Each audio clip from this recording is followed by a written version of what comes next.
George Galloway, and the mother of all talk shows. Welcome to the Open University of the Airwaves with George Galloway. Eat your heart out, Rupert Murdoch, for all the millions you've spent. Before I'd spoken a single word on this show this evening, we were beating Talk TV, as it is laughingly called. 2 out of the 3 signatories of the governing SNP annual accounts have been arrested and held in a police station for questioning for 12 long hours. Only 1 of the 3 has not yet been arrested. Emphasis yet.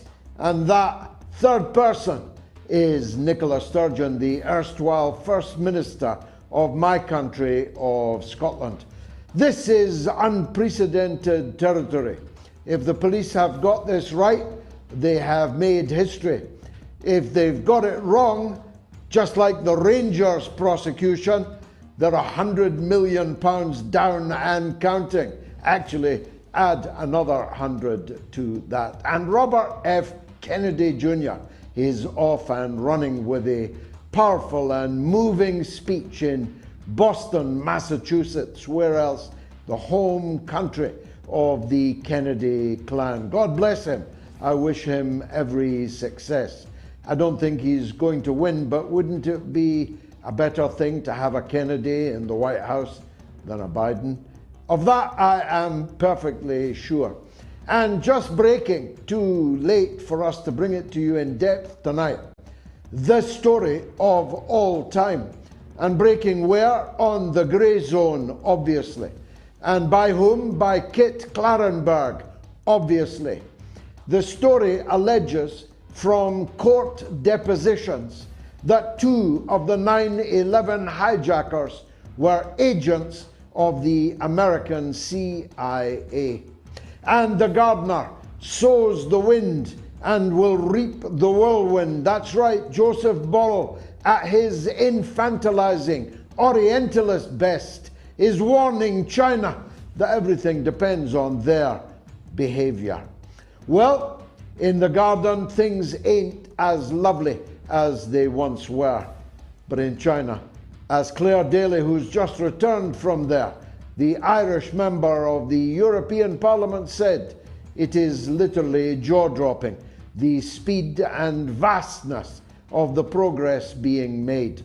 And the war drags on. A special weapon has just been used in Kiev on an indeterminate target, which may or may not change the course of events scheduled for the next couple of days. Fasten your seatbelts, why don't you? Because I have a feeling this is going to be a bumpy night. It is the mother of all talk shows. Curious about our curriculum? Have something to say?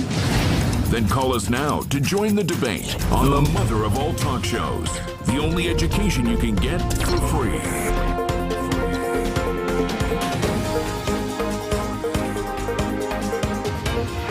George Galloway, the mother of all talk shows. With George Galloway, the world is our classroom, and you're welcome to sit in and join the seminar. Phil Mitchell's greatest role may be to have played the treasurer of the governing Scottish National Party. At least it looked like Phil Mitchell to me, as he was huckled, shanghaied, and taken off to the pokey for a 12-hour grilling by the Police Scotland. And this follows, of course, Mr. Nicola Sturgeon, the Chief Executive Officer of the SNP, who last week was huckled similarly ignominiously into the back of a paddy wagon. Not the Dunfermline passion wagon, which may or may not be relevant to the police inquiries. That is too behind bars in a police pound. I reiterate my offer to buy the said passion wagon, not for passion, but to take around Scotland on an anti-SNP bandwagon.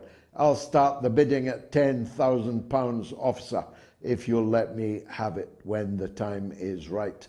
That leaves only one standing.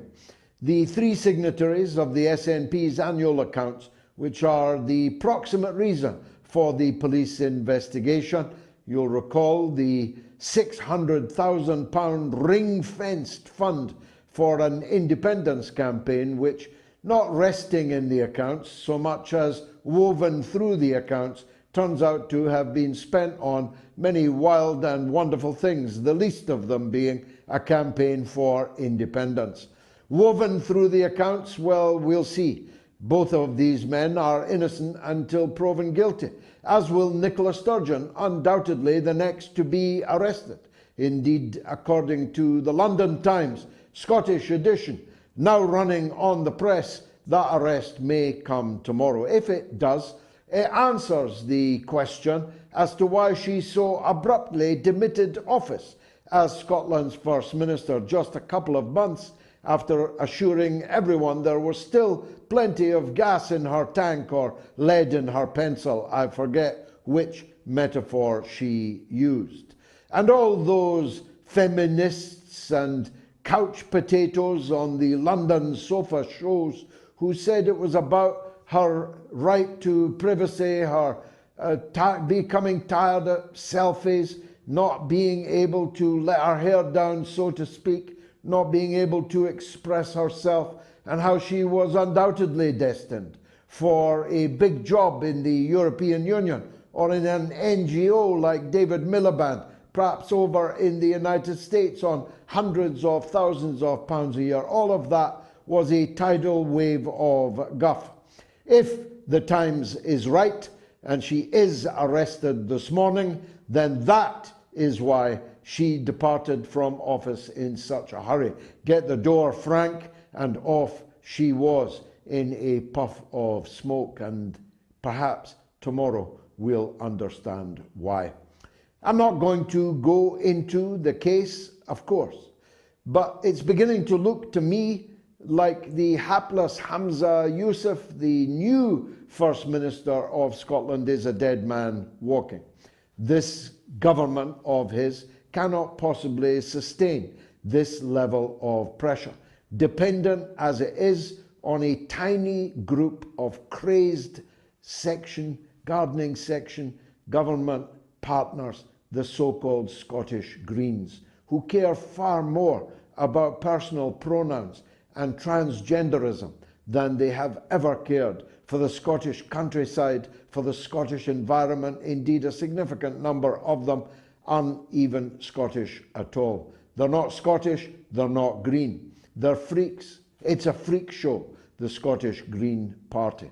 And the first act of Hamza Yusuf just yesterday was to scrap the one policy that they had forced the SNP government into adopting and postponed it for 10 months. I predict it will never be seen again.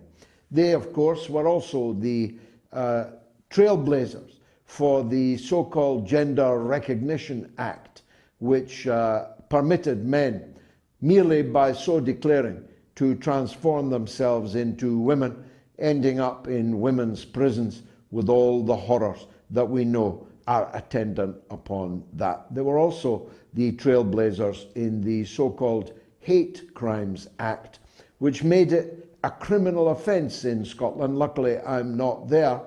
Even in your own house, perhaps especially in your own house, around your own dinner table, with your own family, made it a crime for me to use the words I've just used in relation to people's orientation, people's gender choices. Anyone who fell foul of that act risked prosecution and prison, even if the words were uttered in their own house. Seems to me only a matter of time before the Scottish Greens jump ship, and it seems to me therefore only a matter of time before Hamza has to demit office, hopefully calling a new election in all these new circumstances. He'll be familiar with the words I'm using now. The circumstances have changed, and a new election to the Scottish Parliament is more than overdue. Hamza looks to me like a patsy, the Lee Harvey Oswald of Scottish politics. He's been handed this poisoned chalice. He looks bewildered, haunted, already, and he's only been in office a couple of weeks. And if he did not know the things he now claims not to have known, then he was fooled.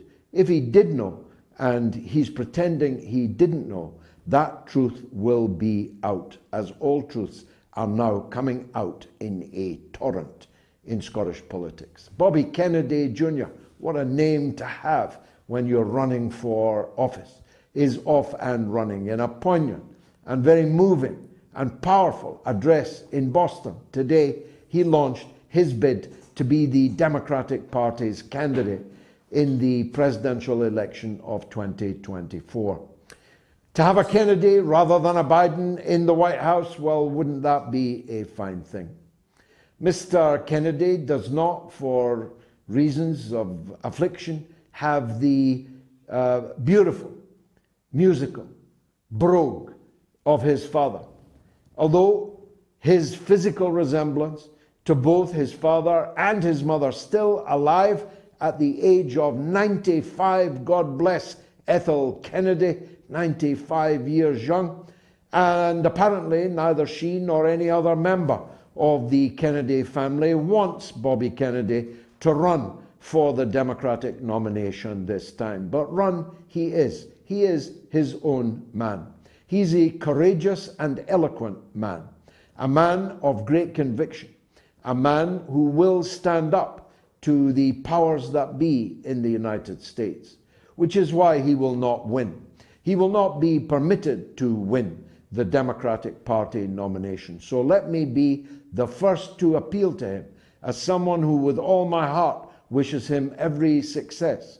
Be the first to appeal to him to, in parallel, prepare a third-party candidacy for when and if and when, probably when, the Democratic Party hierarchy, which rigged it for Hillary and then rigged it for Joe Biden, rigs it for Biden once again, who is close to announcing his candidature. So Bobby, please, don't be fooled again.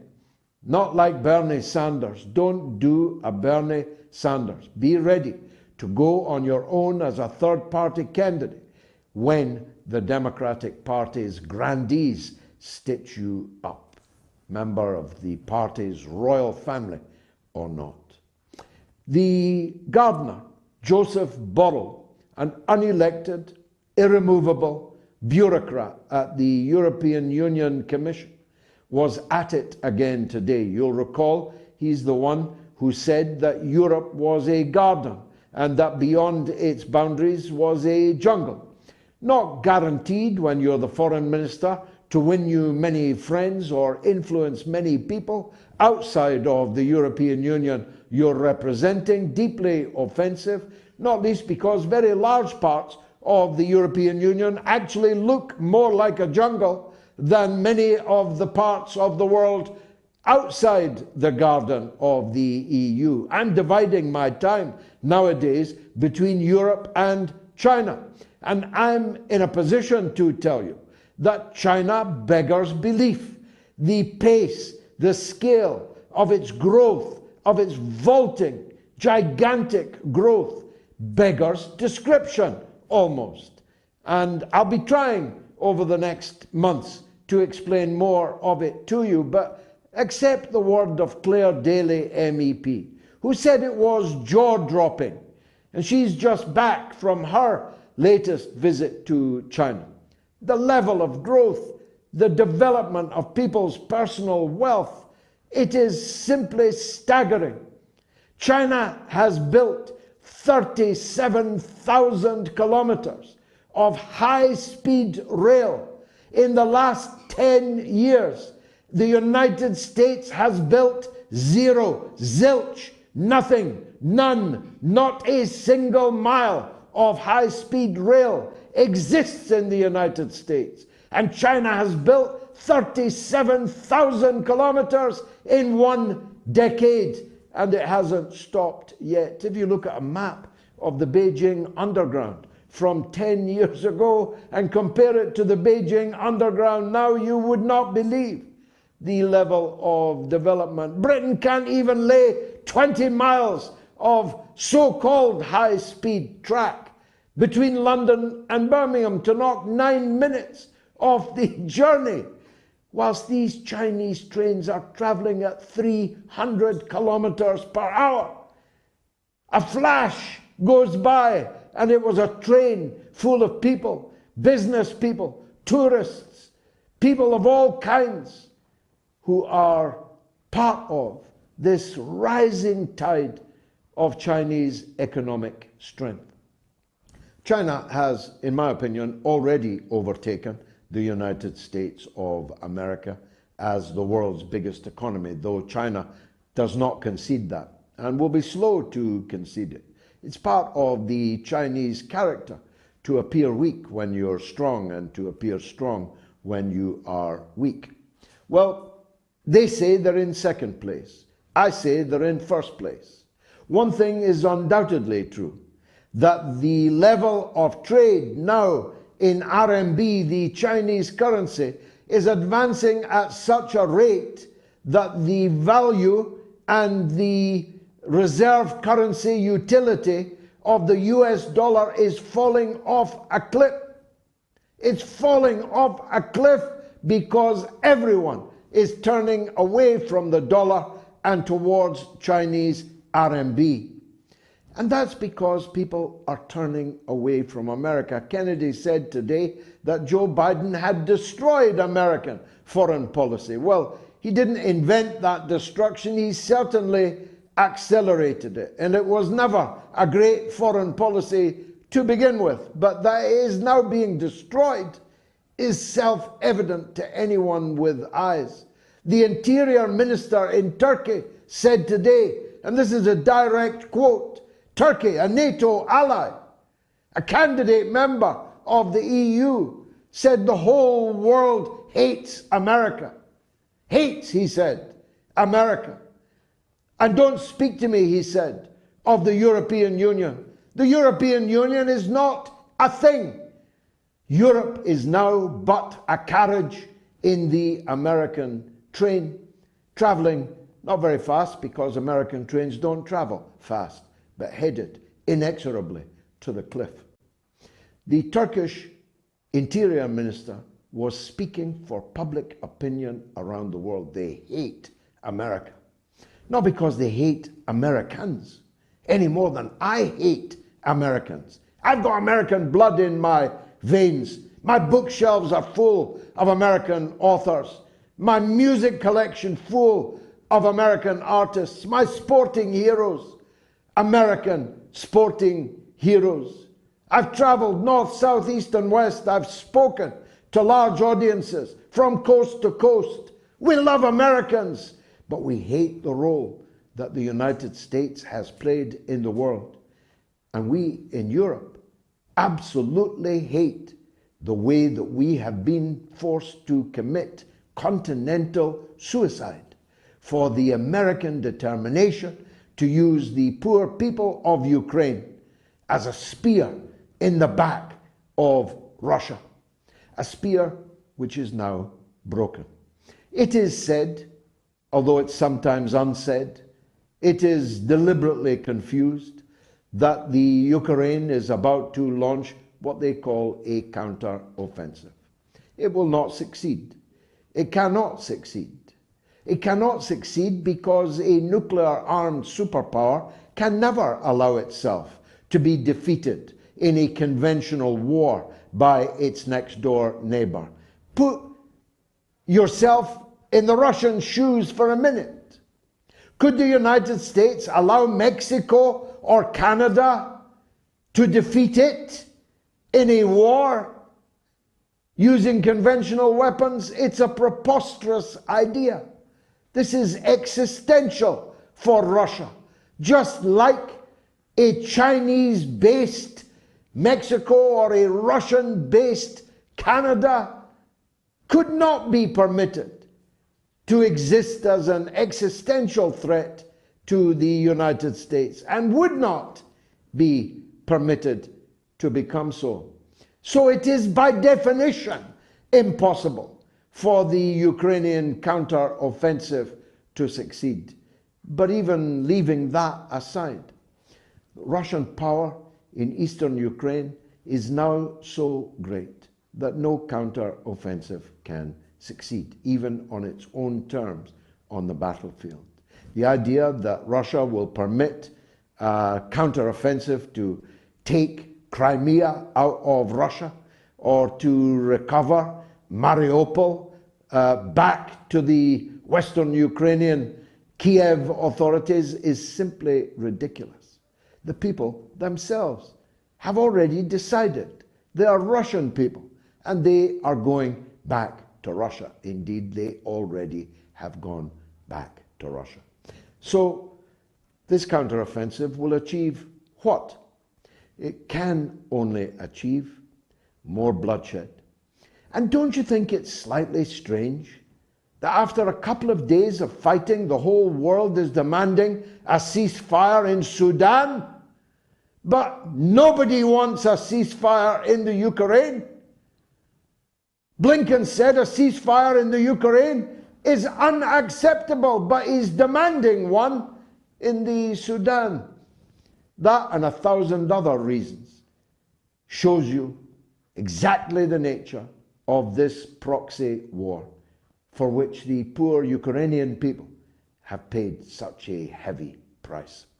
There's much, much, much more of this over the next 1 hour and 38 and a half minutes, because this is the mother of all talk shows.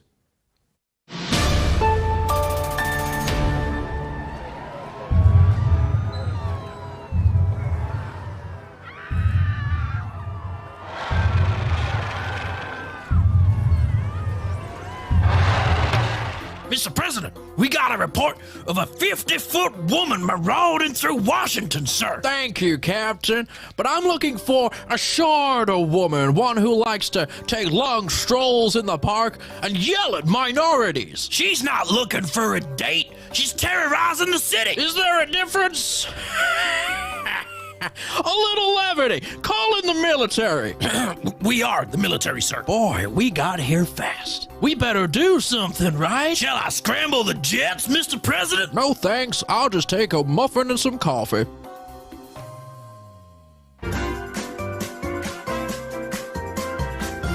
You are listening to the mother of all talk shows with George Galloway.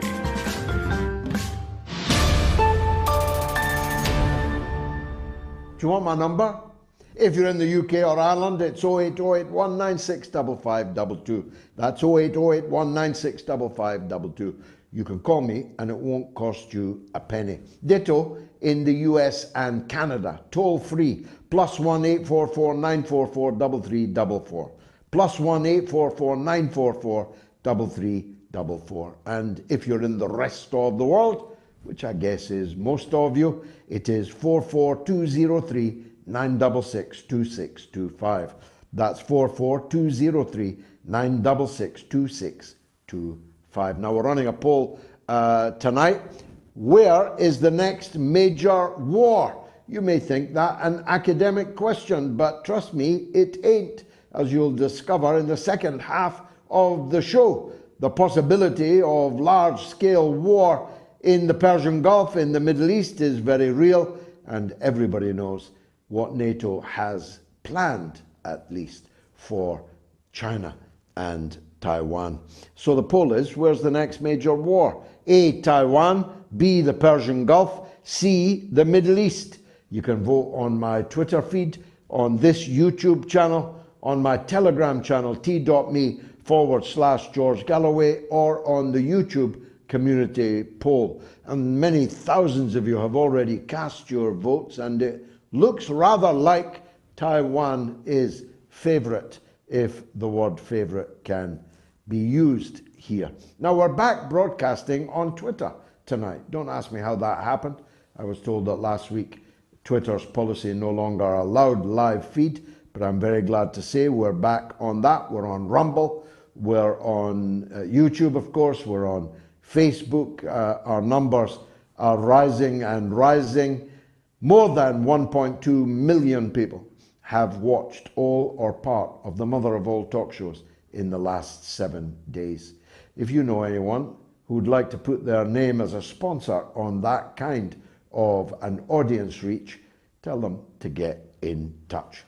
Gerald CELENTE is the publisher of Trends Journal and founder of the Trends Research Institute. He's my go-to man for trends, economic and sometimes political. And he joins us for the very first time on the mother of all talk shows this evening. Gerald, it's an honor to have you with us. I've followed you for a very long time. I know we'll mainly talk about the economy, but if you'll permit me a political question, and feel free to decline to answer it.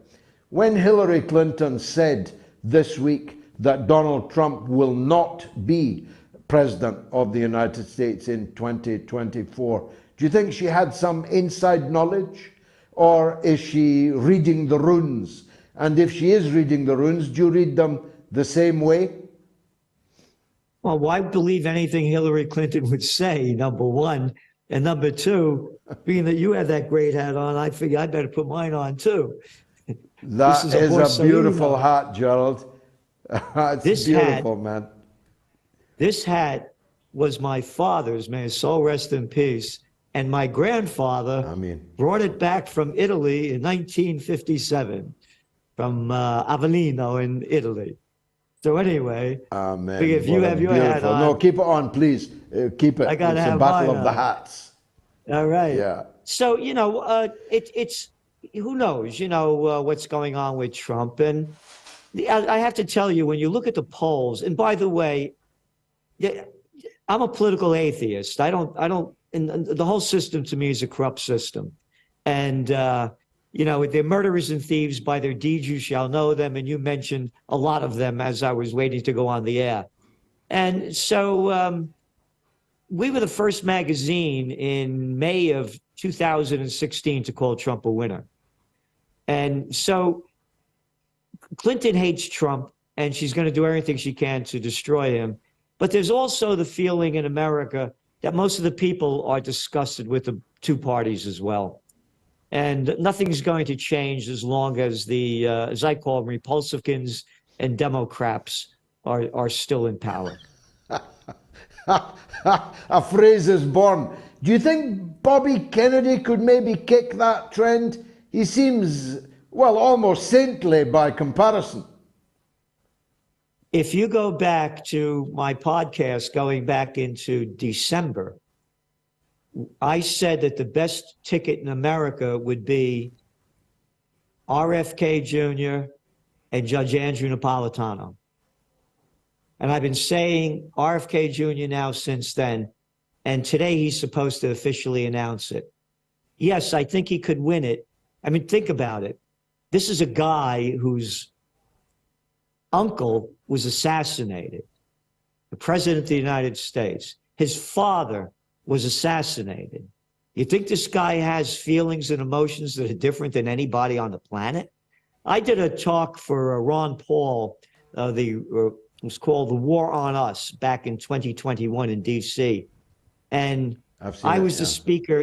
I was the speaker just before RFK Jr. And as he walked off the stage and with almost, crying, so emotionally about it, he said, "I will fight to my death for freedom." And I believe him, and the people, I think he could win.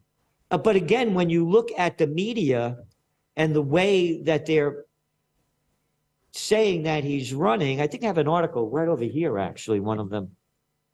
Yeah, I do. I think this is it. Yeah. This is from the New York Times. They call themselves the paper of record. I call them the toilet paper of record. This is on page A18, buried in the back of the paper. Kennedy Jr., Fauci critic, files for run for president. What the hell do I care if he's a Fauci critic? Is that a headline for? So what I'm saying to you, George, is that they're going to do everything they can to discredit him and keep the establishment in place, because all these little lowlives I call them prostitutes, media whores that get paid to put out by their corporate pimps and their government whoremasters, just keep bending down and sucking up to the powers in charge, and that's all they're going to continue to support, and they will attack anybody outside the club. It's a dictatorship of the prevailing orthodoxy, isn't it? And as Dr. Johnson said, that's the grimmest dictatorship of them all. And that was true when the media was dominated by the toilet paper rag you've just held up there. But it has been true in this social media age also, where anyone outside of the prevailing orthodoxy must be crushed, falsely labeled, algorithmically strangled. How dare you not believe the crap that I'm shoving down your throat? If you don't believe the crap that I'm shoving down your throat, that's misinformation. Remember, when you get on an airplane, put on that mask. But when you eat and drink, you can take it off, because COVID knows when you're eating and drinking, and it won't bother you. You do what I tell you. Close down your businesses. Hey, but you can leave the liquor stores open because we make a lot of tax money from those liquors. And when we open those restaurants up, when you walk in, you put on that mask. When you sit down, you can take it off and eat, because COVID does not go at table length. And it knows when you're eating and drinking. So you do what I tell you. And stand 1 meter apart, because the wind blows exactly in straight lines, 1 meter apart. It doesn't go up, doesn't go down. So you do what I tell you. That is America. That is Europe. That is China. The Chinese way you must obey. That's what has happened. Look, Italy was the first country to lock down after China. And then one after another. And they call it a pandemic. Everybody's calling it a pandemic. Here's the data. I just did this a couple of days ago. In the United States, worldwide, 6,882,000 deaths worldwide. That's out of 8 billion people, which equals 0.09% of the world's population. In other words, 99.91% of the people, it's fine. Oh, and who died from this? People with type 2 diabetics, obesity, respiratory ailments, 2.3 pre-existing comorbidities. This COVID lockdown has done incalculable damage economically, spiritually, physically, mentally. The suicide rates off the charts. Crime escalating everywhere. As I say, when people lose everything and have nothing left to lose, they lose it. Our system of trend forecasting is called globalnomic, making connections between different fields. You're going to see an economic collapse, the likes of which we've never seen before.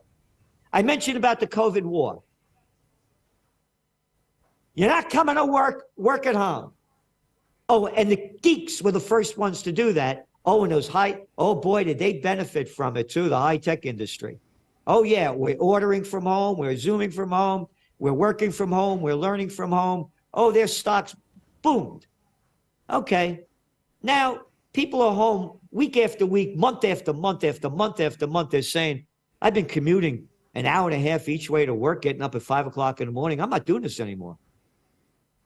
I'm not going to do it anymore. All right. So come in to work 2 or 3 days a week. The office occupancy rate in the United States, top 10 cities, is 49%. All these huge office buildings are empty. I just came back from Chicago on Sunday. I was there for a couple of days. Beautiful town. Lived there for 6 years. The restaurants on the beautiful area with the water in front of it and everything. Lunchtime, nobody's sitting outside. You know why? No one's going to lunch. They're not going to work. We are going to see an office building bust The Silicon Valley bank bust is just the beginning. You have, I think it's about $20 trillion worth of loans in the whole commercial real estate sector. So now people aren't coming back to work. Let's say I had 10 floors of a building. I only need 2 anymore. How are the people that own these office buildings going to pay their loans? They're not. But don't worry about it, because one of your questions is what's going to be the next war? As I say, when all else fails, they take you to war. Hey, you like the Great Depression? Followed by World War II. Hey, you like the dot-com bust? Followed by the War on Terror. We're going to get that guy Osama bin Laden dead or alive. And 88% of the people swallowed the crap coming out of the mouth of a little boy with a pair of cojones smaller than a mothball, a daddy's boy born on third base, thought he had a home run, George W. Bush. They're going to do it again. And they're doing it already. They've gotten the Western people to hate Russia. Again, when I was a little kid, they had us hiding under desks in case an atom bomb went off because of the Soviet Union. The people will follow like that. Gerald, I'm almost speechless by your eloquence, and there's so much that we could follow up from that. Maybe another time. Let me turn to what I intended to interview you about. It is the dollar. Since Bretton Woods, the whole basis of the dollar as a reserve currency has been predicated upon oil being traded in dollars. This has fallen off a cliff so suddenly.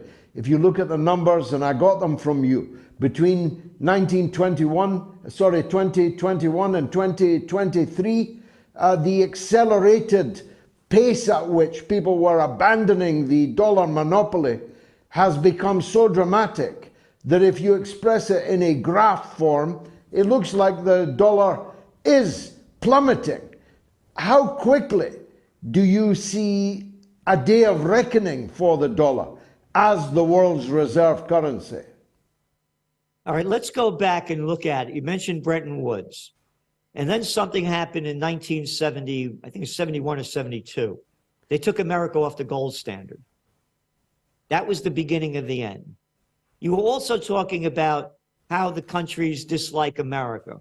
They are tired of America's economic hegemony and its military hegemony. They've had it. You just saw Lula go into China, and the president of Brazil saying that every day, he said, I go to sleep and I wonder, why are we trading in dollars? They've had enough. So now one of the covers of the Trends Journal, I think it was April 4th, was Death of the Dollar. It's not going to happen overnight, but there are always wild cards that you can't predict.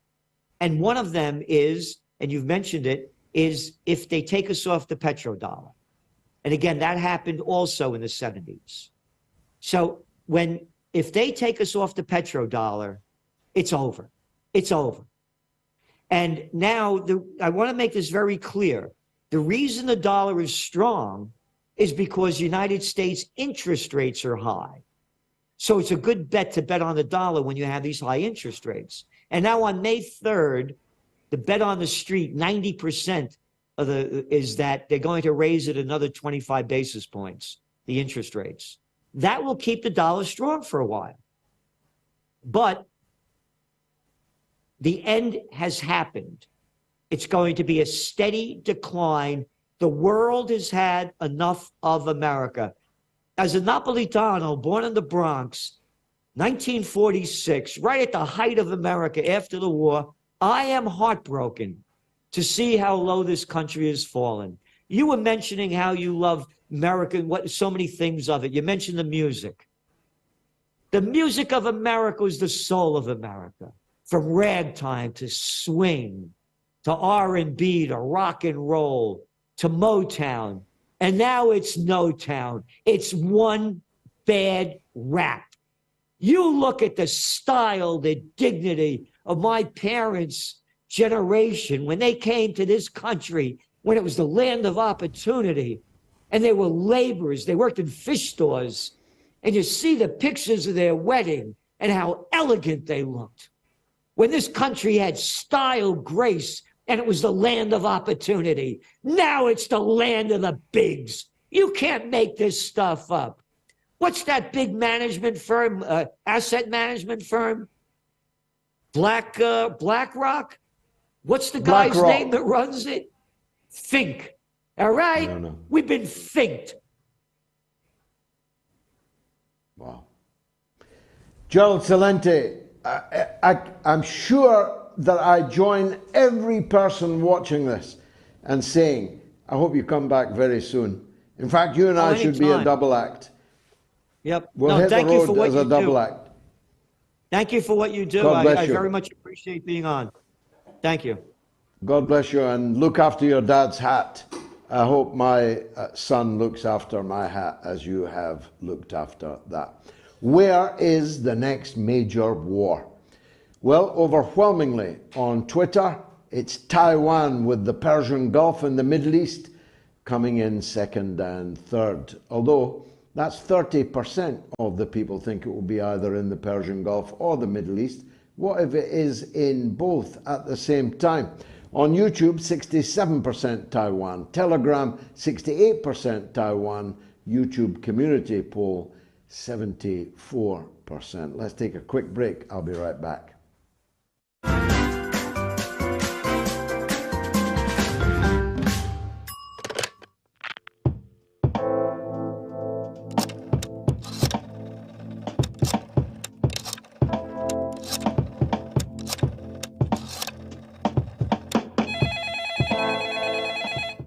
Donald is in Inverness on Assange. Go ahead, Donald. Hi, George. Good to hear from you again. I'm phoning about Assange, but really your audience is highly privileged to benefit from your international research. I mean, I've learned, tonight you told us about the misfired missile and the helicopter crash. We'll never hear that on mainstream news. Last time, Gonzalo Lira told us about Poland doubling its armed forces. These are very important pieces of information. Now, information is one thing, but what I want to do, George, is I want to raise the topic of conscience. But I want to illustrate it with an incident that I saw in a documentary in World War II. A U.S. soldier called Glenn Fraser had a Japanese officer's sword at his head, ready to chop it off to make him an example to others. And he was told that he would die for having his hands in his pockets in the cold weather. And did he have any last words to say? So this Fraser looked the fellow, this is the Japanese officer, looked him in the eye. And he told the Japanese officer that he could kill him. But he says, you cannot kill my spirit. He says, and my spirit will lodge in your body and haunt you until the day you die. Very powerful, Donald. I too, like you, believe in the judgment day. I believe in the afterlife. I believe that we will reap what we sow. And I agree entirely with the point you make about conscience. I put it this way, that my conscience is my daily communion with God. And if I follow my conscience, I won't do wrong. And if we all reawaken our conscience, as you beautifully put it, then we will have no need for policing. We'll certainly have less need for policing. And heaven knows we could do with that. You know that they speak the best English in the world, in Inverness, and Donald is a good example of it.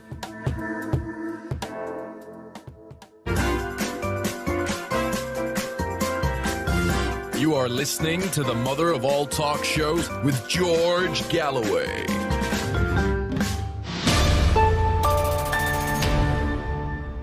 Now, Paul Brown, a good friend of the show from Sheffield, says there are YouTube reports of American B-52 bombers arriving at the Fairford base in Gloucestershire and B-1 bombers arriving at Mildenhall in Suffolk. They have not come here to deliver supplies to McDonald's. Keep you posted on that if it adds up to anything while we're still on the air. But Let me tell you, I'm not at all surprised. I've been expecting something. It's been a huge effort to throw sand in our eyes over the leaked Pentagon papers and the setting up of a 21-year-old boy as a patsy for those papers. I had a distinct feeling that there was something big going to happen, and it may be underway already. So where's the next major war? Taiwan, Persian Gulf, or the Middle East? Get voting on that, and let me again give you the numbers. If you want to comment on anything I've said or not said, anything Gerald said or didn't say, in the UK and Ireland it's 08 081 96 5522. In the US and Canada it's +1 844 944 3344. Both of those are entirely free of charge. And if you're in the rest of the world, it's 44203 966 2625. Now some super chats. We rely on your support in the absence of a sponsor on a Wednesday evening. If we're going to keep the Wednesday show going, we need your support. And the best and most efficient way to do it is through the super chat, which is very, very easy. There it is there. If you're watching on YouTube, go to the super chat and leave a donation and make a comment, which I will try to read out. Kyra Moore sends 1,000 Costa Rican colon, which translates as £1.50 GBP. Thank you very much, Kyra. Hola from Costa Rica, she says. My US friends are propagandized. And Anthony sends $2 hijacker Patsy. Richard Gage knows the 9/11 truth. Of course, he's been a guest on MOATS more than once, twice, if not 3 times. John Paddy sends £2. The greatest strength against evil is the power of love. And Ian Robert Houghton sends £2. How corrupt is Scotland, GG? Well, think of a banana republic with no sunshine and no bananas. Sancho Relaxo sends $5.50 Canadian dollars. The nearly complete Sakhalin Hokkaido pipeline is next to get Nord Stream, George, but this time by a dozen Japanese fishermen with very sharp katana. Very good. Marie Teresa Hughes, good friend of the show, sends £5. And Ian Brown, £4.99. Keep up the good work, Mr. G. Nasri Akil sends 20 Canadian dollars. In a world where the mainstream media focuses on Trump's jet and ignores leaked material in favor of focusing on who did it, MOATS are more important than ever. Thank you, Nasri. Visions Tube sends $5. Robin Brack, £1.99. Michael Sherry, £5. Dore Nixon, 24. Love the bat, love the hats. Both yours and Gerald's Borsalino are elegant brain covers. I must say, I liked his hat. I liked him so very much. C. Mavuso sends £19.99. Bloodshed and loss of life, but Zelensky ain't aware, or he's so dull not to see he's being used by the US's ailing POTUS to grab Russia's natural resources. God forbid that ain't going to happen. And Dr. Tolstoyevsky sends £2 and says, GG, Gerald was a wonderful guest. He truly was.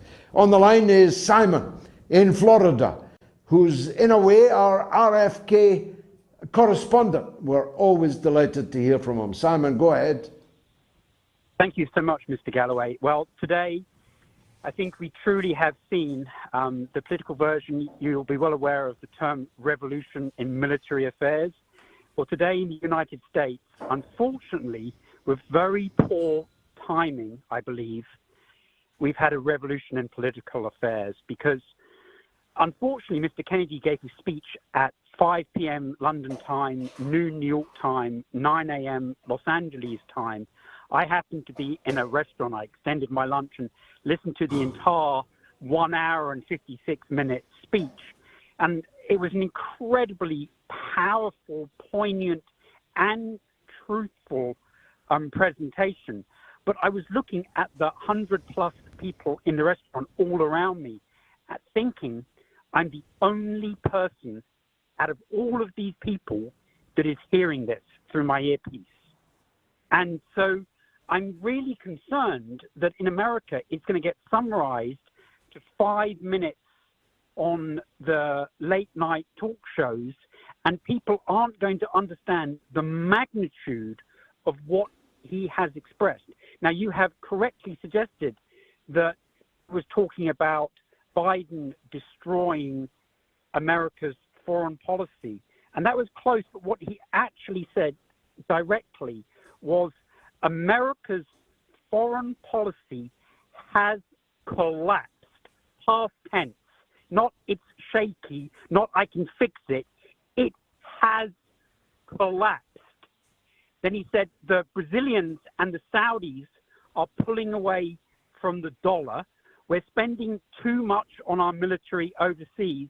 I want to bring the troops home, and I want to close some of the overseas bases. And you can just imagine the military-industrial complex, who he named specifically military-industrial complex, how their share prices were tottering and their boardrooms were shaking with fear, as he cited example after example from his uncle and his father being betrayed and assassinated by the deep state, and how he was following in their footsteps, and how his vision was to unite the political divide that exists and is mocked by the Iranians and the Chinese daily, how he was going to bridge that divide by, even though it might be somewhat unpalatable, telling Americans the truth.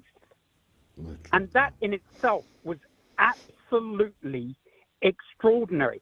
And why we are seeing already in the last 2 weeks preemptive strikes by the mainstream media, who are portraying Mr. Kennedy as a anti-vaxxer lunatic. And he addressed that subject at length in his speech today and said, look, you know, in the last 60 years, the health of America's children has fallen terribly. And he quoted figures on autism and ADHD and childhood obesity, and cited a report from the EPA in 1989 where they had explained that, in their opinion, there was a hard line at that point for chemical exposure that children were being exposed to. So he didn't say what he clearly believes to be the cause, but he said that it was imperative for America to get at the root cause of that problem and to address it sincerely, because otherwise the long-term care for the number of people now dealing with disability from childhood, not in retirement, but from childhood, was going to be costing America over $1 trillion per year. And he explained how over $16 trillion had been wasted on the COVID response, attacking former President Trump very severely for some of the decisions that he made on that. And then added in another $8 trillion that he felt had been wasted in Iraq and Afghanistan. And then he explained how when the dollar fell, the interest rates would go up even further, and how America would be spending the good part of another $1 trillion just on servicing the existing debt. He grabbed hold of third rail after third rail after third rail in American politics as if he knew he only had a week to live. Yeah, well, God forbid that turns out to be true. It was, the bits I heard, extremely challenging. It was ferocious in his elegant way, in his denunciation of those who have dragged America down to its current pass. But I didn't hear what he said about the Ukraine war. Can you enlighten us on that? Yes, I certainly can. He talked in detail about that. He mentioned that one of his relatives had served for their entire adult working life within the CIA, and that he had respect for the average man and woman in that organization but had great concerns about its leadership going back decades. He mentioned that his own son had served as a volunteer machine gunner fighting against the Russians around the city of Kharkiv, where Mr. Gonzalo Lira, who you've spoken to, is actually located. So he says that he's got close family connections with the situations, but that at this point he fears that America is incapable of analyzing the situation, and as he called it, with the necessary nuance and complexity.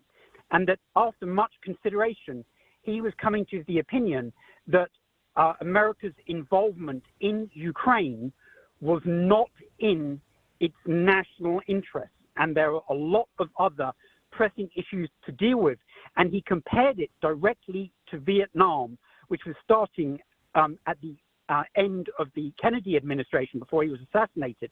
And he pointed out that even then, there were political figures who were pointing out that the war in Vietnam was taking away all of the resources on the previously announced war on poverty in the United States.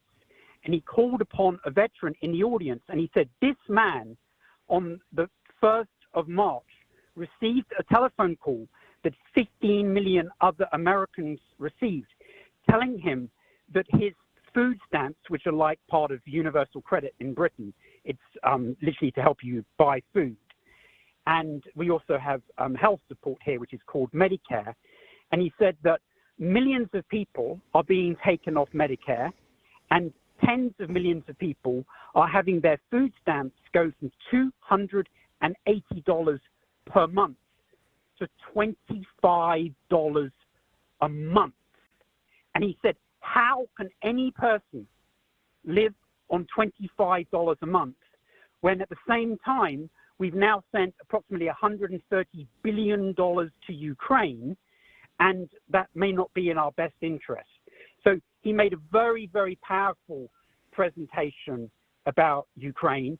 He said that there needs to be future conversation, and he said that what's essential is for Americans not to call, and this is the exact phrase that he used, he said that one side shouldn't accuse the other of being Nazi lovers, and the other side shouldn't accuse the first group of being Putin lovers. He said it needs to be more sophisticated than that. And I think anybody with a good head on their shoulders would find it very hard to disagree with that sentiment. It's long overdue that America and the United Kingdom have a long, hard look at what they actually think they can achieve in Ukraine. Simon, keep us posted. Be our correspondent on the campaign trail, if you would. Thank you so much indeed for that report. That's Simon in Florida on the launch of RFK Jr.'s presidential run. YouTube comments. Grizzly Bear says Scotland should elect Corach Rambler, the Grand National winner, as the next leader. And Galloway Raider says British electric trains not to 60 in 3 days.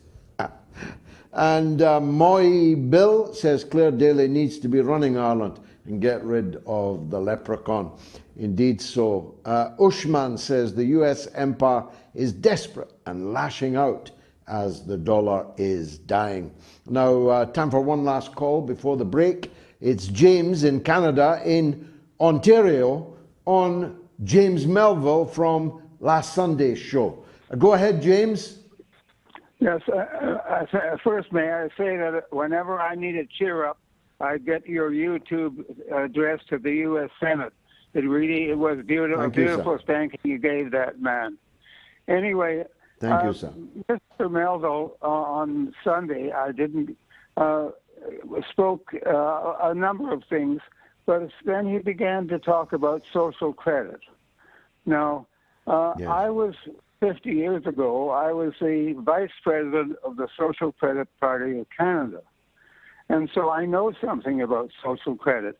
And there are several kinds of social credits, or at least two kinds of social credit in the world. Social credit in Canada was always a movement for monetary reform. In China, it seems to be a ticket to to grade your rectitude about what you do and what you don't do and how hard you work and everything like that. And it's something totally different from the social credit that we knew in Canada. And in Canada, when we were successful 50 years ago, we had two provincial governments, in British Columbia and in Alberta, and we had 28 members in the House of Commons. I think the House was then about 260 members. And the thing is that this thing in China sounds like a surveillance of the whole population, and that's not the social credit that we learned. It of course originated in Britain under Major C.H. Douglas right after the First War. And this. Well, the thing is, sir, that your social credit was social credit written in Canadian characteristics. Chinese social credit is social credit written in Chinese characteristics. Let a thousand flowers bloom. I spend a lot of time now in China, and I can tell you that the vast majority, to all intents and purposes, I see no evidence to the contrary, most Chinese people support their government, their system, including its social credit aspects. Now, you might not like that.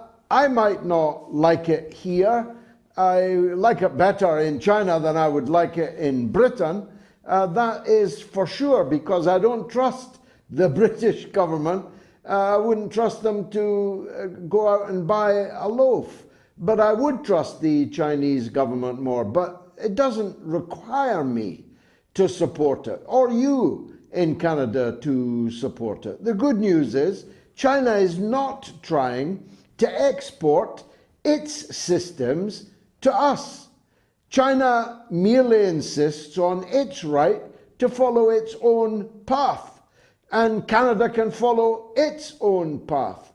All I would say to you in parting, sir, and thank you for your distinguished service and your call, all I would say to you is all the signs are that China's doing rather better than Canada, and it's doing rather better than Britain. It's doing rather better than virtually every place in the entire world. So they must be doing something right, but they're not asking, still less forcing you, me, or anybody else to adopt it in our part of the world. Thank you, James, for a fine call. Coming up next, we have the one and only Professor Mohammed Marandi of the University of Tehran. Maybe he's got a point of view on whether the next war will be in the Persian Gulf or the Middle East, or maybe both of them at the same time. Stay tuned.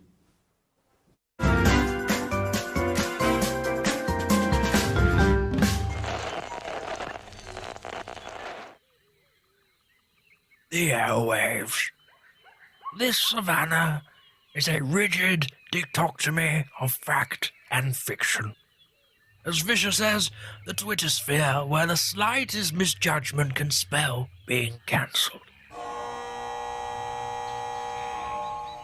One species rules over the airwaves through its ability to adapt and survive in even the harshest environments. The George Galloway.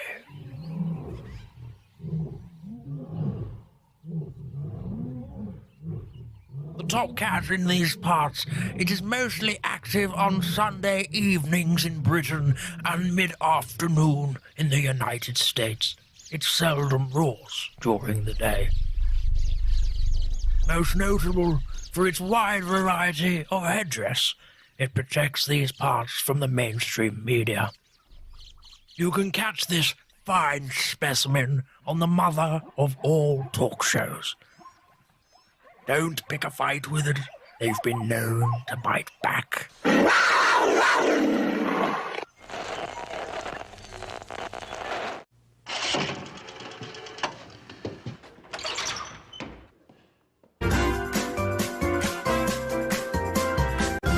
You are listening to the mother of all talk shows with George Galloway.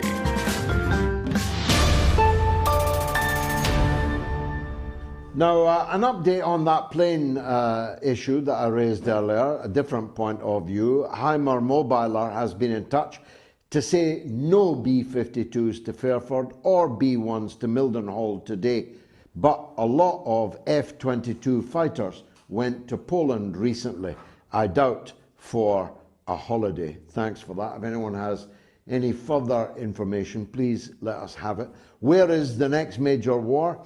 70% think Taiwan, 30% think the Persian Gulf or the Middle East.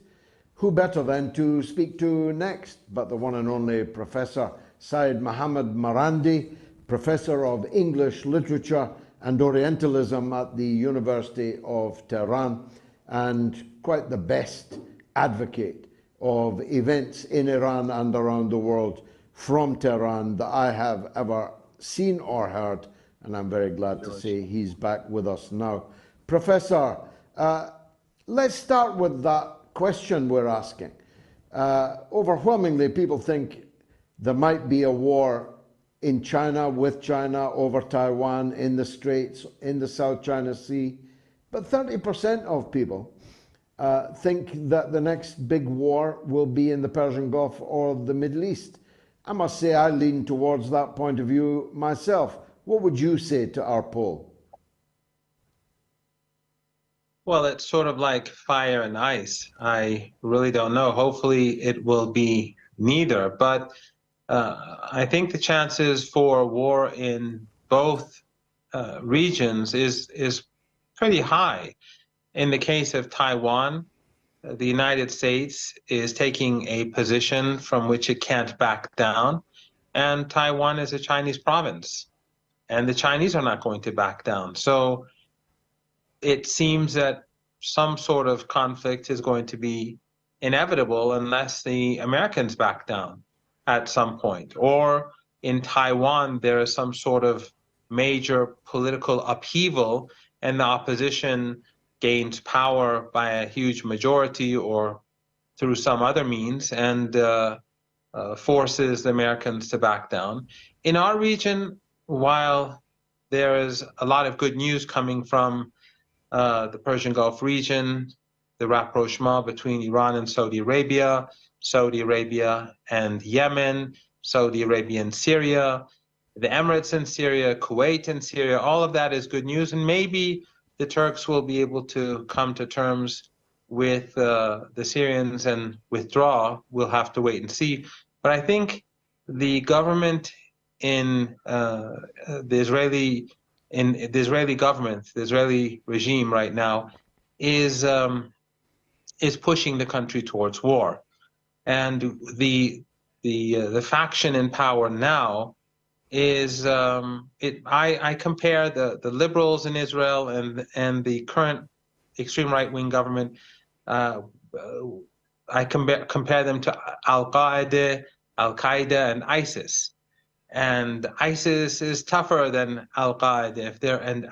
If there's a battle between the two, and whenever there was a battle between the two, ISIS had the upper hand. And I think that the extreme right wing will have the upper hand in Israel, and I think they're going to push the conflict in Al-Quds towards a situation where things will explode. The situation in the region is not going well for the Israeli regime.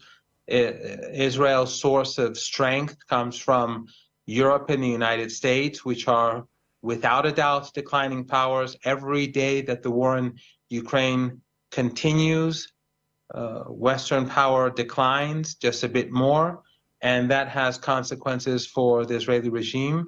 And with a rapprochement that's going on between Iran and other countries in the Persian Gulf region, I think that draws more attention to the actions of this very extreme right-wing government in Israel. So the potential for a war in West Asia, I think, is just as high as in East Asia. Sobering, and we'll come back to East Asia in a minute. Sticking to your neighborhood for a moment. Lots of good news, as you adumbrated, but all that good news is bad news for somebody else. And it's bad news for Israel, and it's bad news for the United States. Question, therefore, is, do they sit back and watch the landscape transform still further, and all that good news bedding in and becoming deeper and more internationally significant vis-a-vis East Asia, vis-a-vis Eastern Europe, Russia, and so on, the BRICS, the Shanghai Cooperation Organization, or do they try now, before it's too late in a way, to wreck or disrupt the process that's going on? That's the question I have in my mind. The smart thing would be for them to recognize the new reality and to try to deal with it in a rational manner. But I don't think that is what the Americans are going to do. But then again, the Americans don't have great options, because they are fighting a war in Europe, effectively, a war that is bringing down Europe in many ways. They are increasing tensions with China. I don't really think the Americans have the resources, the energy, and the will to get into a fight in the Persian Gulf region or in West Asia. So that will leave the Israeli regime very vulnerable.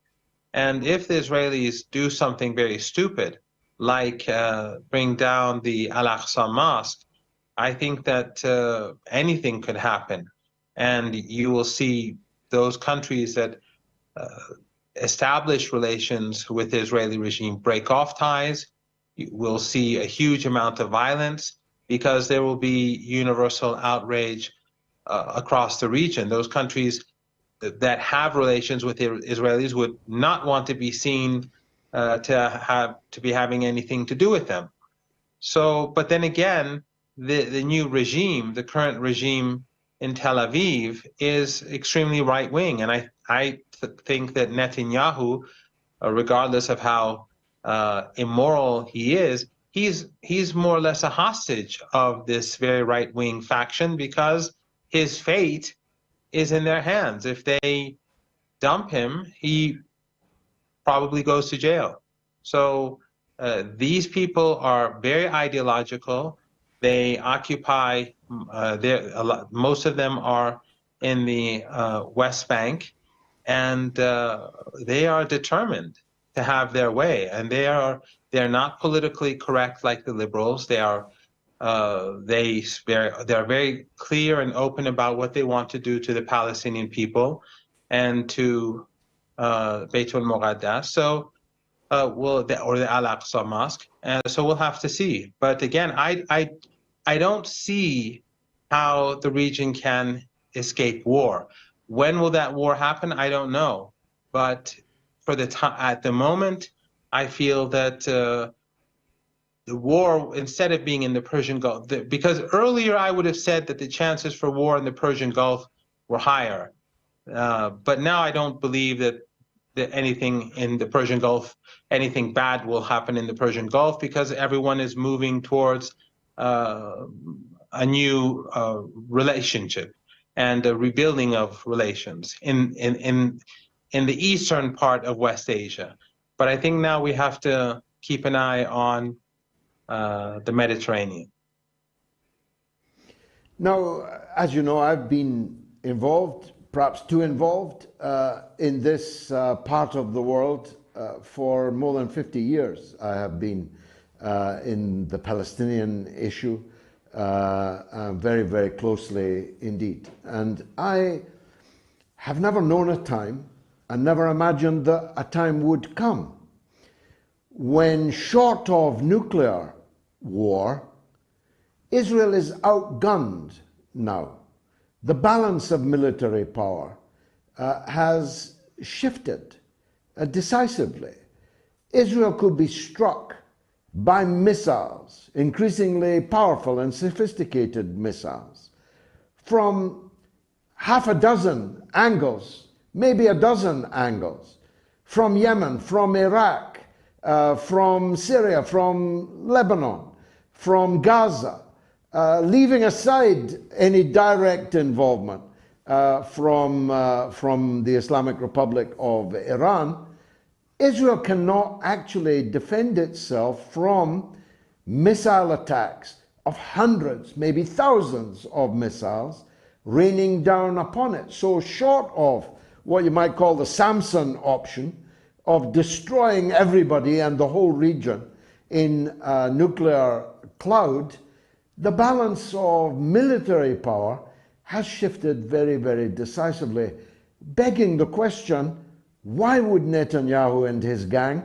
want to risk war in those circumstances? You're absolutely correct. Not, for example, in Lebanon, the resistance or Hezbollah, their assets are all underground. They're inaccessible to the Israelis. The Israeli regime, their only strong point is their air force. And I'm pretty sure that not only are Hezbollah assets well protected underground, but I'm pretty sure they also have the ability to bring down those planes when the time comes. And probably the same is true in Syria as well.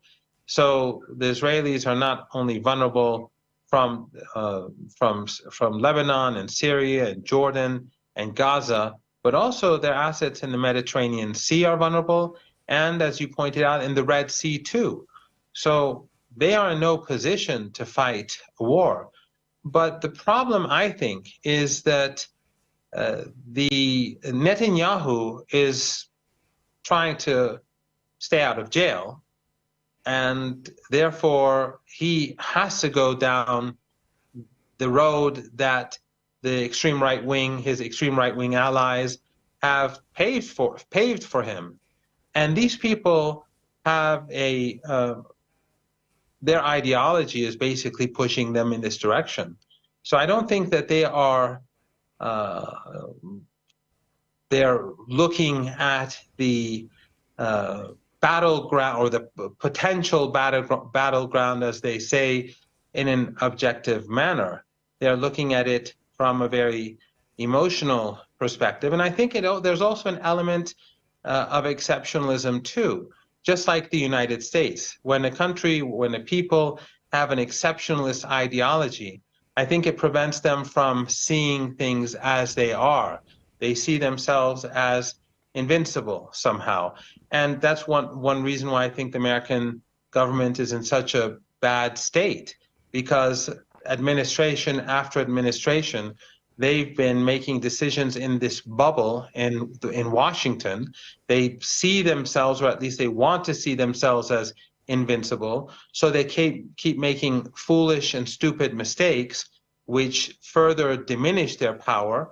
But they can't see what they're doing to themselves, because they look at the world through that exceptionalist ideological perspective.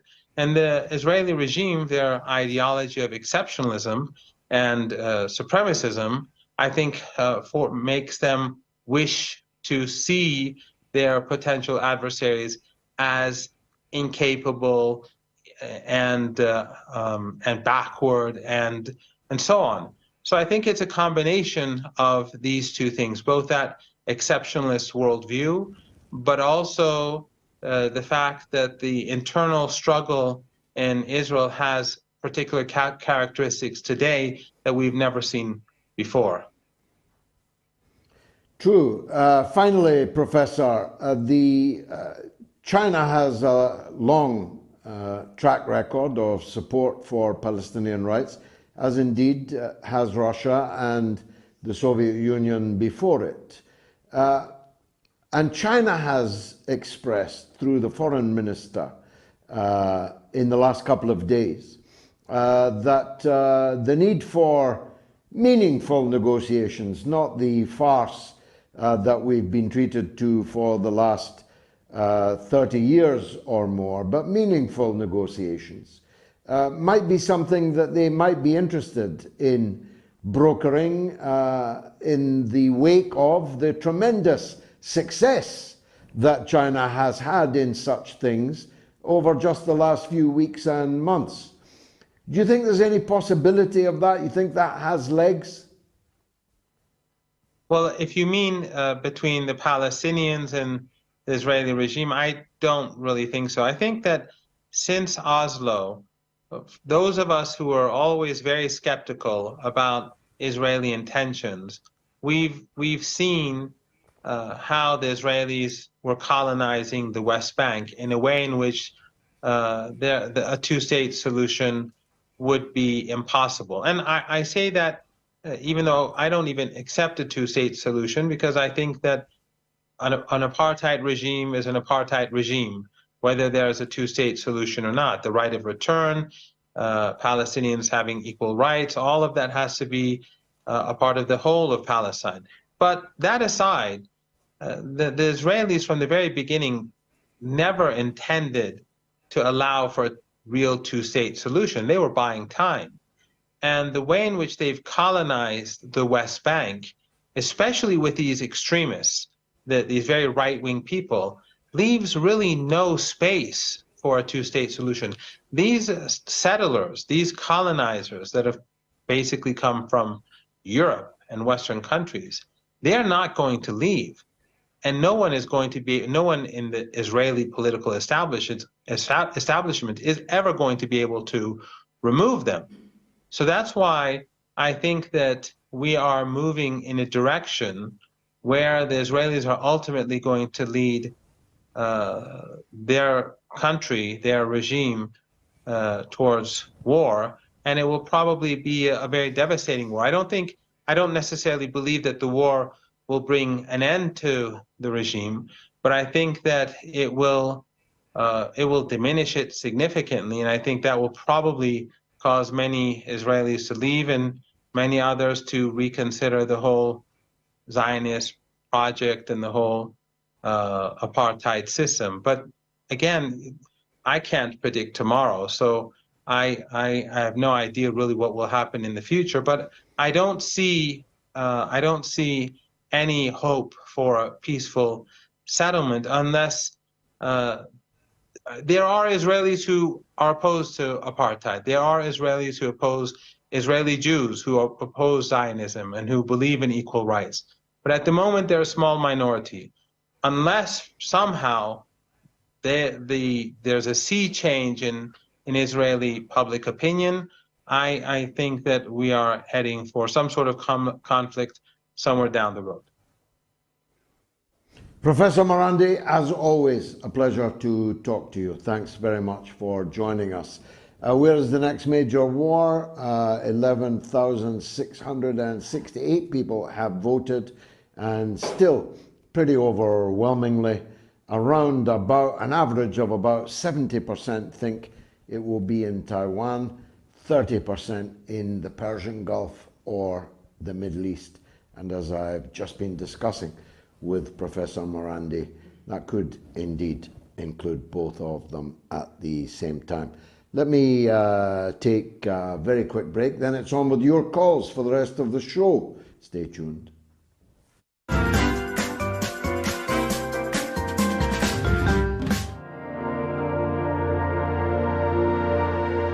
As the green smoke rose, their faces flashed out, pallid green, and faded again as it vanished.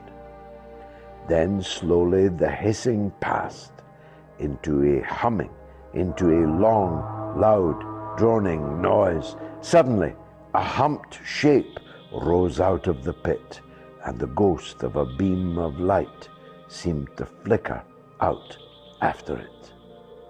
Forthwith, flashes of actual flame, a bright glare leaping from one to another, sprang from the scattered group of men. It was as if some invisible jet impinged upon them and flashed into white flame. It was as if each man were suddenly and momentarily turned to fire.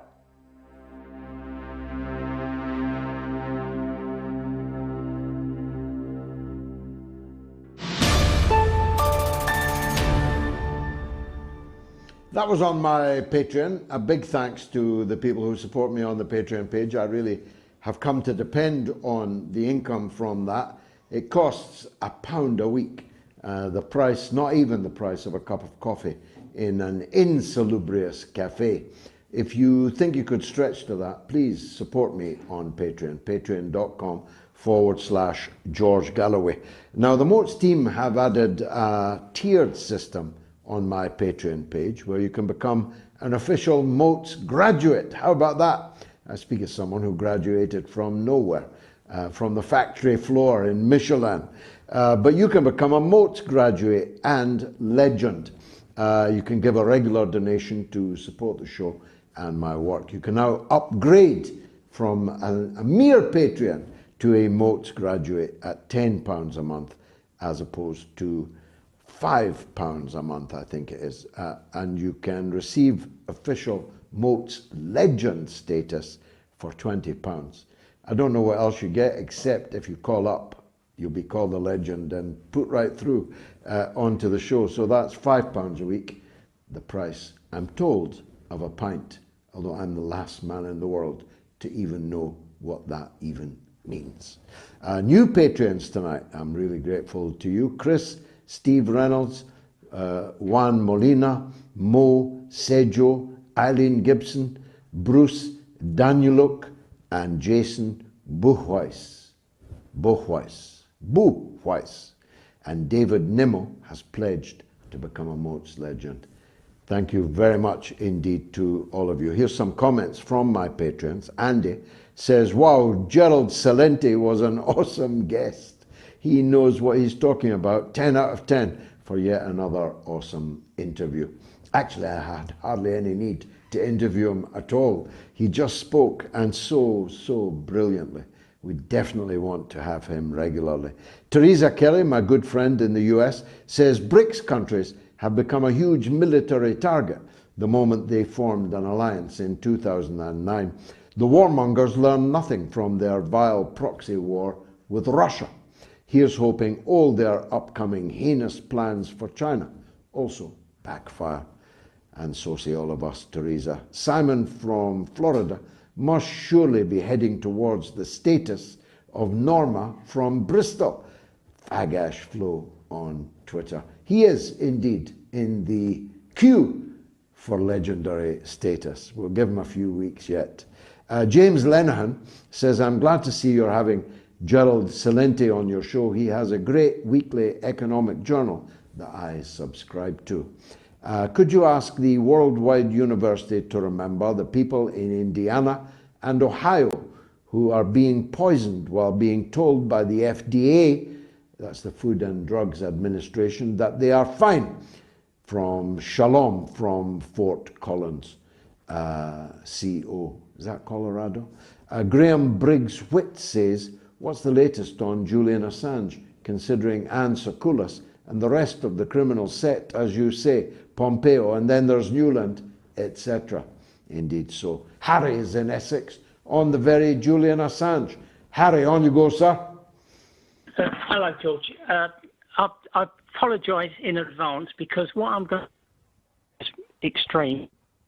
Explain it, and I don't know whether I'll have sufficient time, but it's about explaining the mechanism in which the forthcoming UK local government elections can be hijacked lawfully, I hasten to add, and manipulated to garner for the release of Assange.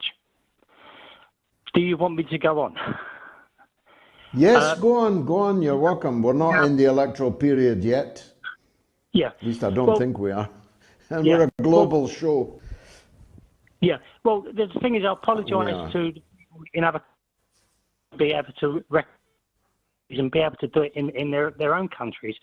But what I'll tell you what, Harry, we're going to try and get back to you because this line is seriously deficient. So we'll come back to you. YouTube comments. Chad Cochran says, meanwhile in the US, another train derails. Extra information, an average of 3 trains derail in the US every single day.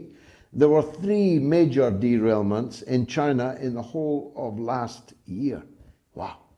And Dunk R says, Gigi, what about the Met Police arresting French national Ernest Moret in London for attending anti-Macron demonstrations in France. It was an incredible story.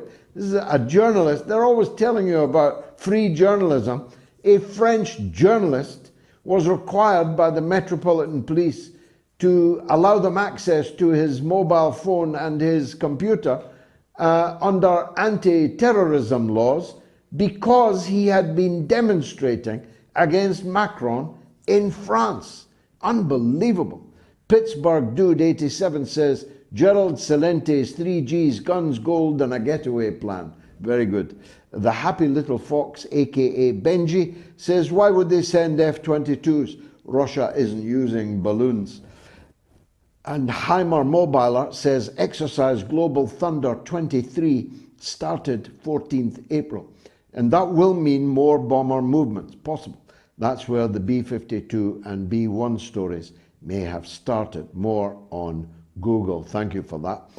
It's very important that we keep our eye on these things, not that we can stop them, although the organization I co-founded, No to NATO, No to War, is going from strength to strength. If you haven't followed it yet on social media, please do so. If you haven't attended any of the events that we are organizing or supporting, please do that. It's vital that Britain has an anti-war movement, and for the last few years it's had a poor imitation of an anti-war movement, and we're determined to change that. Lance, a regular caller now from Canada on Iran. Always a pleasure, Lance. Go ahead, sir. You know, just a quick note on China. I broke my ankle a few weeks ago and I went to the hospital, right? Public health care was fantastic, of course. The Americans will not believe that.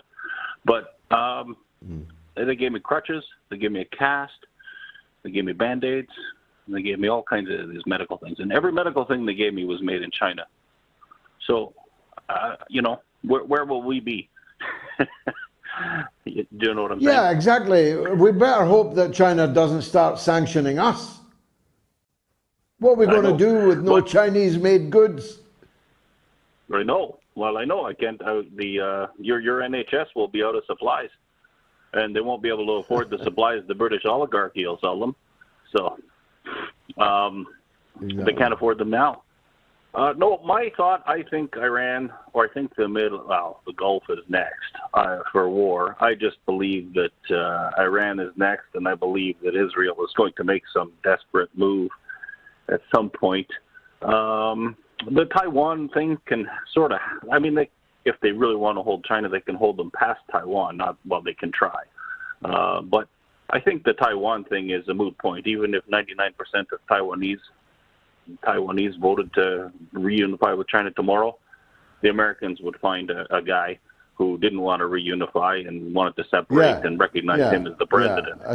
They'd find a Taiwanese Juan Guaido and anoint him as the real leader of Taiwan. I personally think that the former Kuomintang, the party founded by the founder of Taiwan, Chiang Kai-shek, I personally think his party is poised to win the presidential elections big. And the immediate danger of declaration of so-called Taiwanese independence will therefore pass. It won't solve the crisis, but it will at least make clear that the majority of Taiwanese have no intention of seeking independence, which will be recognized by virtually nobody beyond the Marshall Islands, Vanuatu, and a number of other small island islets that I couldn't pronounce, who are the only people recognizing Taiwan today. Only 12 countries in the whole world recognize a country called Taiwan. And I don't think that would change. If the KMT come back to power, it will in a sense freeze the issue for at least some time. And therefore I agree with you that the Middle East and the Persian Gulf are the most likely source of the next major war. But I think reading between the lines of what Professor Marandi was saying, and I must say I agree with him on this, also, Iran is in a way too strong now for anybody to attack. If Iran was attacked by Israel, it would answer Israel directly, and all of its friends all over the Middle East would answer also at the same time. And Israel would suffer a military defeat. And the question is, can Israel afford to suffer a military defeat? Last word to you, Lance. Well, I think you're a little bit wrong on that, because I think in the minds of North Americans, at least the people I know, because we've developed this lore that Israel is a victim and Israel is in self-defense mode all the time. And, you know, like, I think beyond what people, if I just walk around the street and talk to anybody in my, you know, sort of middle-class neighborhood, they'll all say Israel is a victim of Arab evil.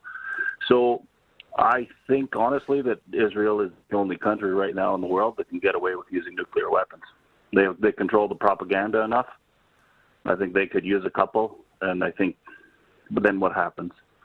You know, do people back down? Do people capitulate? Do they let their oligarchs take control of their countries again? What do they do? You know, that's what I think. Of course, if you use nuclear weapons, you first of all got to bet on the fact that Iran doesn't have nuclear weapons. You'd have to gamble on that. And secondly, of course, the wind shifts and the radiation would be very likely to be killing not just Iranians, but killing your own friends and your own forces who are based in the countries nearby. Qatar has the biggest American base in the entire world. If you fired a nuclear weapon at Iran from Tel Aviv or from the Negev, how do you avoid that nuclear weapon killing thousands of American military personnel, for example? Okay, Lance, we'll have to continue that another night because Eve in Idaho is on the line. We haven't heard from him for some time, and I was growing concerned. Eve, welcome back to the mother of all talk shows. Thank you. I wanted to make a remark on the counter-offensive of Ukraine, you know, that they are projecting. What I have observed is that Ukraine has a population which is 7 times less, roughly, than Russia, and their casualty rate is 7 times more than Russia. So you can argue that if they had equal population, when they lose 1% on one side, it's like losing 49% on the other side, and such a thing cannot last for very long. So what I believe is that the West has told Ukraine that they have to hold for 1 year about, and that there won't be any counteroffensive from Ukraine, but if there is something, it will be a NATO intervention through Poland or country, you know, those Slavic countries which are very Russophobic. But it cannot be the Ukrainian. I think the Ukrainians are done, or they will be done in 2 or 3 months by themselves. Now, either the war stops or it's a NATO intervention. There is no other situation, I think. That's my position. Well, there are 3 options, 2 that you have mentioned, and the third is that the war continues and Russia takes virtually all of southern and eastern Ukraine, perhaps all of southern and eastern Ukraine, leaving a rump state dependent on Poland, dependent on the EU, and increasingly dominated by Poland. Poland would not necessarily annex those parts of Western Ukraine it has long claimed as its own. It wouldn't need to annex them. It would Finlandize them and effectively become a single state of Western Ukraine and Poland. That would have major implications for NATO, of course. Would Article 5 still apply to any conflict between Russia and Poland in Western Ukraine?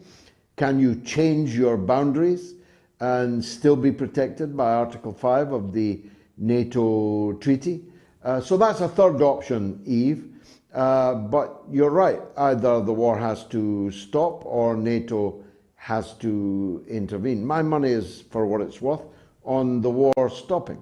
I think that that China and Brazil and others will soon, I have no inside knowledge on this, but I read it written between lines that China and Brazil and others will present a plan which takes care of Russia's vital interests and looks after the autonomy of the people in the territories that have been liberated and allows them the right of self-determination, which the British state allowed in Scotland, for example, which the British state has allowed for in the north of Ireland, with the possibility of a border poll leading to the departure of Northern Ireland from the British state and reunification with the Irish state. But we'll see.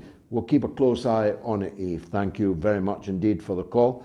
Good to have you back. Ash Ketchum sends £5. Thanks, Ash. Doc Jazz, a great friend of the show, sends his usual 50 UAE dirham, which is £10.94 British pounds. Very, very generous donor is Doc Jazz. Fantastic show as always. Here in the Middle East, we are welcoming the peace initiatives brokered by the Chinese. They herald a much needed new era of hope for Palestine. And Basil Beshkov sends $50 and says USA officially a banana republic since November 22nd, 1963. Basil, I'm with you on that. Said it many times. The United States died on November 22nd, 1963. It's just been a long, slow, lingering and painful death. Ronwell Nagale sends $5. Please wish me good luck because I'm joining an online charity auction against cancer. So I wanted a signed Funko Pop for myself in support of my friend. I don't know what any of that means, but good luck. Robin Hunter sends £1. Thanks, Robin. And Torlo Burke sends €5.99. Thank you, Torlo. And Mr. Lover, a great friend of the show, sends £5. Now, the poll's looking very much like Taiwan, but get your votes in the next 5 minutes or so. Where is the next major war? Taiwan, the Persian Gulf, or the Middle East? Let's have a late run on the voting. So, let me take a quick break and then it's back to the phones for the rest of the show.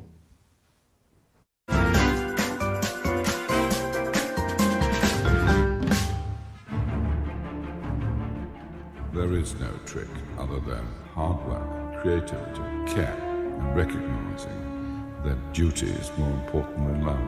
The booming voice of Robert Maxwell, an arrogant man who used his publishing empire to gain him power and influence. But in this shocking account, never told before in this way, George Galloway recalls his first encounter with Maxwell. It looked like a grizzly bear advancing towards me and punches me with these giant fists, like sides of ham, right in the solar plexus, so hard that I literally bent double. Then, after George exposed Maxwell as a crook in Parliament, it was war. Every one of his papers, the Daily Mirror, then following the Sunday Mirror, the Sunday People, the Daily Record, then a few days later the Sunday Mail in Scotland, even the European, which he then owned, all over Galloway. Scottish Daily News journalist Ron Mackay was there. Every night, presumably when he had a drink in him, he would boom over the tannoy about the cretins, the fools. The majority of the workforce believed that he would take it over and their jobs would be secure. But of course he didn't. He just disappeared. And then... The millionaire newspaper publisher Robert Maxwell is dead. What really happened? Did Robert Maxwell jump? or was he pushed? It could be that he went out to, as he did, micturate over the side of the boat. I'm with Ghislaine Maxwell in that I lean towards the murder. This is Maxwell, the monster. You said, what is my secret? I will let you and your viewers know what it is. I'm not attached to property. Consequently, losing or gaining it means nothing to me.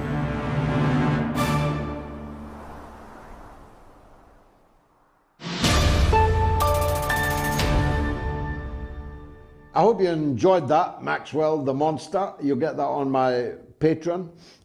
In this week in 2007, in fact, the BBC reported on the secret taping system of Robert Maxwell. The taps were discovered in the Mirror's Holborn building after Maxwell's death, but the actual recordings had not yet then been heard.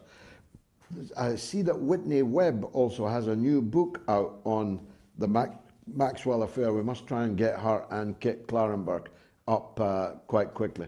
A total of 30,000 pensioners were robbed by Robert Maxwell's fraud, including that of our editor, the man you've just seen on the screen there, Mr. Ron Mackay. Back to the lines. Muzaffar is in California. Let's hear from him. Go ahead, Muzaffar. Well, I'm starting off with a joke. I'm a Martian. I landed on Earth on July 18, 1949. And this is what I have observed. Earthlings live in a community of approximately 200 diverse cultures and ideologies. Currently, one family dominates this community, and the domination is based on a cruel practice of divide and rule. This method of ruling and domination causes death, destruction, chaos, and fosters the rule of might is right. Let me introduce you to this family. The United States is the husband, and the wife's maiden name is Britain. They have one child named Israel. As long as this family rules, I do not see any hope for peace and a prosperous future for you Earthlings. Fortunately, of late, well, a very, I've observed a new current. very powerful. Yeah, go on. Fortunately, of late, I have observed a new dominating family is emerging. They too want to rule, but their methodology of ruling is unite and rule. Now let me introduce you to this new family. Mr. China is the husband, and the wife's maiden name is Russia. They have two sons called Iran and Saudi Arabia. While this family rules, the community has a chance of being prosperous and having peace and tranquility. I'm pleading with you Earthlings to use your new family wisely and give them your full support. The old family will continue to divide and rule. Please do not fall prey to the evil schemes. Never forget that the Creator... Well, look, Muzaffar, that is tremendously creative and brilliantly expressed, wonderfully eloquent. I only demur that maybe Russia would prefer to be the man in that marriage. I don't know, Mother Russia, right enough. But Vladimir Putin, bare-chested on that horseback, doesn't look like anybody's wife to me. Rob is in Toronto, wants to talk about Taiwan. Go ahead, Rob. Good evening, George. I'm going to try to skew the vote of your poll with my theory on why the chance of a war with Taiwan right now is probably just about zero in my view. The theory is that, and I think last time when I called in, we talked about this, the U.S. was trying to build up a coalition of the willing 2.0. And it doesn't appear to be going too well. You know, when I look at the Taiwanese themselves, and particularly mainland Europe, I mean, it's clear to me that they're all out. They're looking at Ukraine and saying, no, thanks, I but agree. no thanks. Not another one, yeah. I agree with that, Rob, but they do have Australia and Japan, don't they? Well, I don't think so. I really don't think so. When I think about it, I think when this was all cooked up, they thought that they had India in the bag, and India was never in the bag, and now they're scrambling to find other partners. I can't see a country like Japan or South Korea. They're too pragmatic to throw their economies away to get into a war with China. So who are we left with? To your point, we're left with the United States, Canada, the UK, and Australia. And I can tell you, coming from Canada, there's no appetite to go to war with China. I mean, you know yourself, there's a huge Chinese population here. We're friends with these people. We work with them. We marry them. We don't want to go to war with them. I suspect it's the same in Australia as well. So I think that... Yeah, although we live in a time, Rob... Yeah, I agree with that. All of that, a very, very good call. But we do live in a time where rulers don't care what our appetite is. Rulers don't care whether we support them or not. They are the rulers and they will do what they will do. Germany is the most perfect case in point. The vast majority of Germans can see what's happening to their country. I was just listening to one at the next table to me in a restaurant just before coming on the air. They absolutely know what is happening to Germany. It's a mess, said the German guy, relentlessly being grilled on his first date by a Danish woman about the political situation on the continent. And he was blunt about it. The situation in Germany is a mess. Now, they haven't all drawn the right conclusions, not yet, but they all know that it is a mess. But the German government carries on regardless. That is a caveat to the point that you make. However, you made it extremely well and cheered me up no end. Thanks, Rob, in Toronto. Nunya Business on YouTube says, George, tell Professor Morandi that he needs to set up his own YouTube or Rumble channel. We need to hear more from his part of the world. Professor, please take note. Final super chats now. Thanks so much for donating tonight. James Warren Bay sends $2 US. Maurice Perry sends 10 Swiss francs. Much obliged, Maurice. Dean Mia sends £1.99. Happy Eid, Powerful Passion by Gerald Celente. And Richard White sends $9.99 US. Thanks, Richard. Mark Slater, 10 Australian dollars. Thanks, George, for all you do. We are all in a spiritual war and we need to choose sides. Linda Petit, a long-time supporter, sends £10. Thank you, Linda. Sully Saad sends $9.99. Thank you, Mr. Galloway. Thank you. And Faramak Zaharia sends $5 US. America has lost the war in Southwest Asia, which is why you can speak of the New World Order today. That doesn't include the West. Jason Stewart sends £4.99 and Jamila Asfu sends £5. For me, Europeans make me angry. This war is not our war and they are fighting for other people's power. Jamila, I couldn't put it better myself.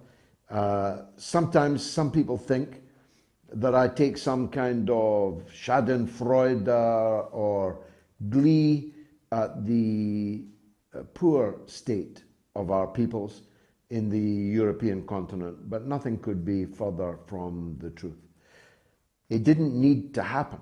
The sun didn't have to set in the west because it was rising in the east. We could have had two suns. We could have all basked in the warmth of one sun, with each cooperating with each other, trading with each other, investing in each other, learning from each other. We could have, if Muzaffar the Martian from California, if he was able to observe amity on the earth rather than endless enmity and violent struggle and strife, that's what we would have done, could have done. Hope it's not too late, but probably it is. The level of political consciousness in Western countries is so weak, with the possible exception of France, and the always potential volcanic ferment of Germany. But in the rest of Europe, frankly, the rulers can do what they like. And in Britain, perhaps more than any other part of Europe. We are being beggared. We are being robbed. Our health service is being destroyed in front of our eyes as the opportunity cost of sending billions to the war in Ukraine, and now emptying this week our inventory of all of our military hardware to go to Ukraine. And if any one European country were to declare that it is officially entering this war, the overwhelming favorite for that country would be Britain. And so it's a very sorry state of affairs, and I take no pleasure from it at all. I've been giving a lot of thought. If I have a couple of minutes, Mary Capadia says, if only Police Scotland operated in Westminster, we might know where all our billions have gone to. Well said, Mary. But I have been giving a lot of thought to the death of empire, looking at the example of the death of the Roman Empire, which is, I think, analogous to the fall of the Western Empire, essentially the American Empire, that I'm absolutely convinced we're witnessing right now. And looking for comparisons between the two. And three of the most significant similarities are the overextension of the empire's military power, biting off more than it could chew, more than it had the soldiers to implement. The wish became the father of the reality, and wishes and reality are not the same thing. You can sit in your imperium and sanction people and order them to do this or that, like Borrell telling the Chinese that everything depends on their behavior, as if they were school children and he the headmaster. You can sit in your citadel and give these kind of orders, make these kind of plans, but they are built on sand. They are castles built on sand. And so the first similarity between the decline of the Roman Empire, the decline and fall of the Roman Empire, and the decline and fall of the Western Empire is that overextension.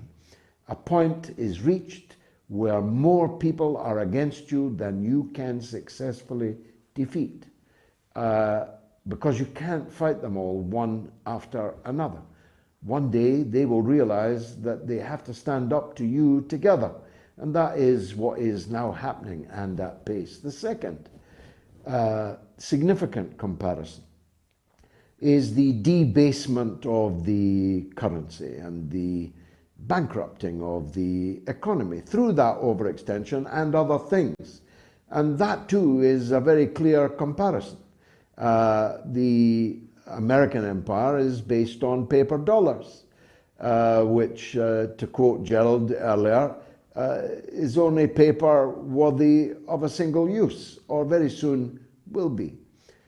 It's not based on gold, as it was before 1972. It's not based on commodities, for America produces virtually none, at least by comparison with its competitors and declared enemies, who've got all the commodities. We've got all the capital. But what is the capital but pieces of paper, not worth the paper that the numbers are written on? And that's before you even look behind the screen at the whole issue of derivatives. You heard earlier from GERALD about the debt crash in office property, which is literally just around the corner. If you begin to look more deeply into the derivatives market, you see that it makes the subprime mortgage market look like a tea party by comparison. It's all based on smoke and mirrors, on paper that isn't worthy of what is written on it. And the third This is the most controversial, I accept. The third reason for the decline and fall of the Roman Empire was the moral cancers running riot within it. The moral degeneracy of the Roman Empire became legion and was carved on walls. Statuettes were made of it. The extraordinary debasement of our culture in the West has become, well, I could spend 3 hours talking to you about it. From gender to child sex exploitation to extreme pornography. The West has become a kind of crazed nymphomaniac with no morals, where anything goes, where you'll do anything with anybody, to anybody. And you don't care that the children are watching. In fact, you might bring the children along and demonstrate it in front of them. This kind of moral, unhinged degeneracy that is Western culture now doesn't take 2 minutes to search for. If you go onto the internet, listen to some of our young people, watch on the social media platforms from TikTok to YouTube and the rest, the West has gone bananas. And all that was sacred is profaned. And all that was solid has melted into air. And these three things are all directly comparable to the decline and fall of the Roman Empire. All empires must end, as the statue of the base of the great Ozymandias of Egypt said, "Gaze upon my works, ye mighty, and tremble." But all of his works had fallen, and the sand had covered everything. That's, I think, where we're headed, I'm sorry to say. All I can promise is that we will cover it as carefully, truthfully, and openly as it is possible to find anywhere in the media. That is a promise I can give you.